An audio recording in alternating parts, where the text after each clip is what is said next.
37 కోట్ల రూపాయల వర్కులు కట్టబెట్టి ఇది శోధా కన్స్ట్రక్షన్స్ యొక్క ఆడిటెడ్ రిపోర్ట్ 2020-21 సంవత్సరంలో 3 కోట్ల లాభాల్లో ఉన్న కంపెనీ 21-22లో 2.5 కోట్ల లాభాల్లో ఉన్న కంపెనీ ఈరోజు 1137 కోట్ల వర్క్ అమృత్ వర్క్ వారికి పంచిపెట్టింది రేవంత్ రెడ్డి గారు.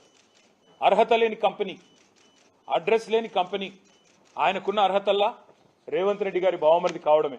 ఆ కంపెనీకి ఈరోజు ఇంత పెద్ద ఎత్తున ఐహెచ్పి లాంటి కంపెనీతో జాయింట్ వెంచర్ కుదిరించి, ఇక్కడ చూడండి ఐహెచ్పి యొక్క దయార్ద్ర హృదయం ఎంత గొప్పది అంటే, వాళ్ళ హృదయం ఎంత పెద్దది అంటే, ఇంత పెద్ద కంపెనీ ఐహెచ్పి లాంటి కంపెనీ వాళ్ళేమో 20% పని చేస్తారంట. ఈ 1137 కోట్ల కాంట్రాక్ట్లో 80% పని రేవంత్ రెడ్డి గారి బావమరిది గారి కంపెనీ చేస్తుందట. ఏ కంపెనీకి అయితే 2 కోట్ల లాభాల్లో ఉందో ఆ కంపెనీ దాదాపు 800-900 కోట్ల వరకు వాళ్ళు చేస్తారట. మరి వాళ్ళకి పైసలు ఎడికెళ్ళి వస్తాయి, ఏదేడికెళ్ళి వస్తుంది చెప్పాలి. మేము నిన్న కేంద్ర పట్టణాభివృద్ధి శాఖ మంత్రి మనోహర్ లాల్ ఖట్టర్ గారిని అడిగినాం, కలిసాం, అందరం ఎంపీలందరం కలిసి చెప్పినాం వారికి 8,888 కోట్ల రూపాయలతో ఫిబ్రవరి ఈ సంవత్సరంలో మీ కేంద్ర ప్రభుత్వ డబ్బులు ఏవైతున్నాయో వాటికి టెండర్లు రాష్ట్ర ప్రభుత్వం పిలిచింది, 6 ప్యాకేజీల్లో పిలిచింది. ఈ 6 ప్యాకేజీల వివరాలు ఇంతవరకు ఏ వెబ్సైట్లో లేవు. రైట్ టు ఇన్ఫర్మేషన్ యాక్ట్ ద్వారా అడుగుదామంటే అక్కడ కూడా ఎలాంటి వివరాలు దొరకట్లేదు. ఎందుకింత దాచిపెడుతున్నారు, ఎందుకింత రహస్యం, ఎందుకింత గోప్యత అంటే ముఖ్యమంత్రి గారి బావమరిది కంపెనీ ఉన్నది కాబట్టి, ముఖ్యమంత్రి గారి మీద ఈగ వాళ్లకుండా చూసుకోవాల్సిన బాధ్యత రాష్ట్రంలోని అధికారులదే కాబట్టి వాళ్ళు బయట పెట్టడం లేదు.